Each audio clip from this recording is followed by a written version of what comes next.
Another personal tragedy for actor Marlon Brando. His 25-year-old daughter Cheyenne has committed suicide at her home in Tahiti. Old Hollywood sold the world a dream of glamour and perfect lives, but behind studio gates, many stars grew up under control, fear, and relentless pressure. This film looks beyond the spotlight to reveal how family life shaped Hollywood legends and the quiet damage fame passed from parent to child. My mother's keeper, B.D. Hyman, Barbara Davis Hyman, the daughter of Betty Davis. She has said some unflattering things about her mother. Is it a crime? Well, I don't really think I committed a crime. I mean, if some people feel that way, that's certainly their privilege. Natalie Wood and Maria Gerdine. Before she became Natalie Wood, she was Natasha Gerdine, a quiet child with dark eyes and a mother who pursued success at any cost. Maria Gerdine pushed her daughter into acting at 4, convinced fame would secure their future. Instead, it brought absolute control over Natalie's roles, friendships, and emotions. When Natalie confessed her fear of water, Maria still forced her to film a scene that required falling into it, prioritizing realism over her child's terror. As Natalie grew older, the pressure never eased. Her mother's grip loosened only after tragedy, when Natalie drowned near Catalina Island in 1981 under mysterious circumstances.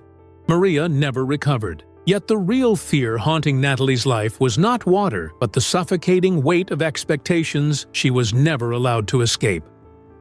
Joan Crawford. In the 1940s, Joan Crawford embodied Hollywood perfection, polished, disciplined, and relentlessly driven. But behind the doors of her Beverly Hills home, her daughter Christina lived under a very different reality. There were no gentle goodnights or comfort. Only strict rules, constant fear, and sudden explosions of anger over the smallest things, even a misplaced wire hanger. Christina later described her upbringing as a performance in terror. Obsessed with control and image, Crawford demanded unquestioning obedience. Away from the cameras, she ruled through punishment, forcing chores in evening gowns, humiliating her children for minor missteps, and turning motherhood into an outlet for her own rage. When Mommy Dearest was published in 1978, it stunned the public not just with its cruelty, but with its implication. Hollywood's most elegant star had been a nightmare at home. Crawford rejected the accusations until her death, preserving her public legend, while her children were left to carry the truth in silence. Gladys Baker and Marilyn Monroe. Before the world knew Marilyn Monroe, there was Norma Jean, a child who never felt secure. Her mother, Gladys Baker, worked long hours at a Hollywood film lab while battling severe mental illness, spending much of Norma Jean's childhood in and out of institutions. Passed from one household to another, Norma Jean grew up without stability, always hoping someone would stay. That hunger for love and the constant fear of being left behind shaped the woman audiences later adored. Marilyn once admitted, "All I ever wanted was to belong to someone." She built an image of perfect affection and desire, yet beneath every smile and spotlight remained the same little girl, still waiting for her mother to come home. Jean Harlow and Jean Bellow. Before she became the Platinum Blonde, Jean Harlow was Harlean Carpenter, a quiet, sensitive girl from Kansas City, raised by a mother who refused to let go of her own Hollywood ambitions. Jean Bellow had once dreamed of stardom herself. When that dream failed, she transferred it onto her daughter. As soon as Harlean's beauty drew attention, her mother seized control, changing her name, directing her career, and dictating her personal life. By her early 20s, Jean was already a global icon, admired by millions yet tightly controlled at home. The public saw glamour. Those close to her saw exhaustion and isolation. Ill, overworked, and bound by contracts and manipulation, Jean's health collapsed. Even as kidney failure took her life at just 26, her mother reportedly resisted medical help, fearing damage to her daughter's image. Hollywood grieved a star, but those who truly knew Jean mourned a child who was never allowed to grow up, a life surrendered to another person's ambition. Ethel Gum and Judy Garland. Before Judy Garland became a legend, she was Frances Gum, a gifted child with a powerful voice and a mother who saw opportunity where others saw a little girl. Ethel Gum embodied the classic stage mother, forcing Judy to perform even when she was sick, exhausted, or begging to stop. To keep her working, Ethel allowed a dangerous routine: pills to stay awake, pills to sleep. By the age of 13, Judy was already being given amphetamines by the studio with her mother's approval. To Ethel, Judy was not a child in need of care, but a star on the rise. Years later, Garland would say, "My mother only loved me when I was working." It remains one of the most chilling confessions in Hollywood history. A childhood exchanged for fame, measured in lost sleep and a life permanently damaged. Bing Crosby. To the public, Bing Crosby was the sound of Christmas, calm, reassuring, and eternal. His voice brought comfort to millions through war and hardship. Inside his own home, however, his children described a very different man. According to his eldest son, Gary Crosby, discipline ruled the household, enforced with fear and violence. Behind the friendly smile was a father who used belts and fists to demand obedience. Gary later called him a tyrant with a heart of ice. Emotion was forbidden, weakness was punished, and perfection was expected at all times. The cost of that upbringing was devastating. 2 of Crosby's sons later took their own lives. The man who gave warmth to the world left only silence and pain at home, a stark reminder that fame does not teach compassion. Mildred Turner and Lana Turner. Before Lana Turner became the famous sweater girl, she was a teenage girl from Idaho with a mother who believed fame was the only way out. Mildred Turner, a single parent during the Great Depression, clung to ambition and survival. When Lana's looks attracted attention, her mother saw an opportunity, one meant to save them both. Mildred moved her daughter to Hollywood and began shaping her into a commodity. By 16, Lana was attending adult parties far beyond her age, while her mother watched with pride, unaware or unwilling to see the danger. Later in life, Lana admitted she never truly had a childhood, only a career. Her mother's drive turned her into an object before she understood herself. As scandals and heartbreak followed, Lana quietly confessed, "I never learned what love really looked like." Rose Hovick. Long before Broadway mythologized her as Mama Rose, Rose Hovick was a real person, and a frightening one. As the mother of vaudeville performers June Havoc and Gypsy Rose Lee, she lived entirely through her daughters, pushing them through relentless rehearsals, late nights, and constant pressure.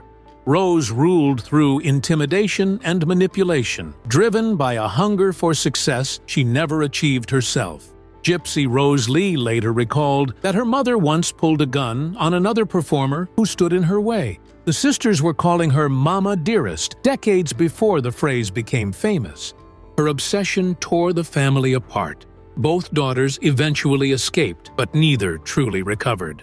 In the end, Broadway turned Rose's cruelty into legend, and Mama Rose became the enduring symbol of the stage mother from hell. Errol Flynn.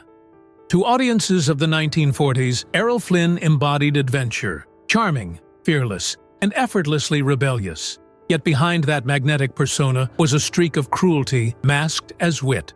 His daughter Deirdre later described him as emotionally distant and cuttingly sarcastic, a man who took amusement in humiliating others, including his own children. He mocked their appearance, their intelligence, their sensitivity, and when they cried, he laughed. Flynn's son, Sean, tried to follow his father's path as both actor and adventurer, but disappeared in Cambodia while reporting on the Vietnam War. Errol never lived to see his son's fate, yet the damage of his emotional neglect lingered. Beloved by millions, Flynn remained unreachable at home. A man who could play a hero on screen, but fled from closeness in real life. Bette Davis. Bette Davis built her career through sheer force. Sharp-witted, fearless, and impossible to ignore. She commanded respect in an industry that rarely granted it to women, but authority on screen did not translate into tenderness at home. In 1985, her daughter, Barbara B.D. Hyman, published My Mother's Keeper, portraying Bette as controlling, emotionally harsh, and demanding. The blow was devastating. Her public image was shattered not by critics or rivals, but by her own child. The reality was complex. Colleagues remembered Betty as intense and perfectionistic, sometimes cruel, yet profoundly lonely. Her daughter experienced a mother whose love felt conditional, offered as performance, not comfort. Late in life, Betty reflected, a mother is only as happy as her least happy child. For her, it became a quiet admission of regret, the story of a woman who conquered Hollywood but never found peace at home. Loretta Young and Clark Gable. This is one of Hollywood's darkest stories, not marked by violence, but by secrecy. In 1935, while filming The Call of the Wild, Loretta Young became pregnant by her co-star Clark Gable. Both were married, and a scandal of that magnitude could have ended their careers. The solution was silence. Loretta vanished from public view, later adopted her own child, and raised her daughter Judy Lewis as if she were unrelated to her. Judy grew up sensing something was wrong. The familiar chin, her mother's emotional distance, the truth hidden in plain sight. She learned who her real parents were only as an adult.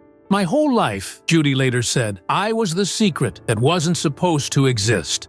Hollywood didn't just protect stars, it erased a child's identity to do it. Charlie Chaplin. To the public, Charlie Chaplin was a genius, the silent clown who made the world laugh through hardship. Inside his own home, however, the humor disappeared. Chaplin's obsession with control followed him off the set. He demanded discipline, silence, and unquestioning respect from his children. His eldest son, Charles Jr., later said that growing up in their mansion felt less like having a father and more like living under a ruler. Chaplin dictated every detail of their lives, what they read, how they spoke, who they were allowed to see. Some children idolized him, others lived in fear, but all carried the burden of being raised by a legend who could not simply be a parent. As one son later said, he belonged to the world, not to us. Joe Jackson.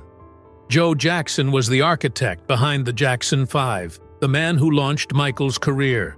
To his children, he was the source of fear inside their own home. He ran rehearsals like military drills, waking his sons in the middle of the night and forcing them to practice until they broke. Mistakes were punished, often violently. Michael later recalled his father standing over him with a belt as he sang. Joe insisted he was teaching discipline, but discipline without care turns into abuse. Even after his children became global superstars, the fear never fully left them. Michael spent much of his life trying to forgive his father, yet his music, isolation, and longing for a lost childhood told a deeper story. Joe Jackson created legends and left lasting damage behind. Marlon Brando. Marlon Brando transformed cinema, intense, magnetic, and brutally honest on screen. Yet the man who could convey every emotion to an audience struggled to face the ones waiting for him at home.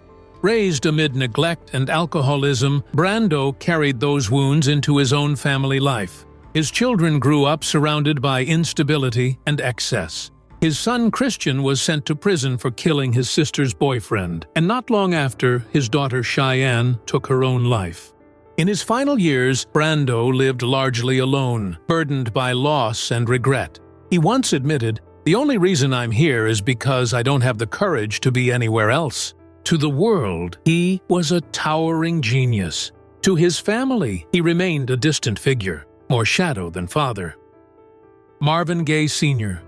Marvin Gaye's voice brought comfort to millions, but the man who gave him his name became his destroyer. Marvin Gaye Sr., a preacher consumed by anger and control, ruled his household through fear, violence, and religious obsession. Marvin Jr. grew up beaten, humiliated, and condemned for his success, which his father denounced as sinful. In 1984, during a heated argument, Marvin Gaye Sr. shot his son to death, one day before Marvin's 45th birthday. Asked why, he coldly replied, "He was asking for it." The moment stands as one of the darkest chapters in music history, a final and terrifying reminder that authority without love can turn faith into violence. Vivien Leigh. Vivien Leigh is forever associated with Scarlett O'Hara, passionate, fearless, and unforgettable. Yet her private life was defined by vulnerability and quiet suffering. Beneath the elegance and beauty, Leigh battled severe bipolar disorder at a time when it was poorly understood. Her moods shifted between brilliance and despair, leaving her daughter, Suzanne, caught between a mother she loved and someone she could not reach. Vivian's marriage to Laurence Olivier was intense and volatile, marked by devotion as well as cruelty. After it ended, her illness deepened and her isolation grew more severe. Suzanne later reflected, "I had a mother everyone admired, but not one I could truly hold."